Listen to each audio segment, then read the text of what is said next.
If you're looking for a new job, you'll want to head out to Sinclair Community College today. The glassmaker Fuyao is hiring. Amber Jan tells us about a recruitment event that's happening this evening at Sinclair Community College and what you need to do to get that job. Well, good morning. Right now, the glass manufacturer is needing production associates, and Fuyao just started production in the spring, so there are still a lot of positions needing to be filled, and they're hoping to hire 250 people by the end of the year. Now, at today's hiring event, there will be a presentation to learn more about the company and the hiring process. Now, if you don't have experience in production, Fuyao will provide on-the-job training.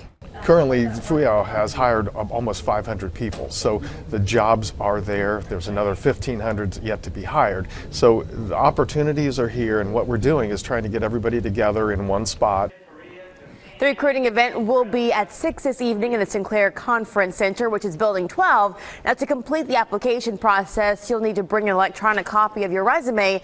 A computer center and employment counselors will be available to help. And there will be another recruiting event on December 10th in the same spot at 10 a.m. And coming up, I'll tell you what else you can do to get your foot in the door at Fuyao. Back to you, Megan and Eric.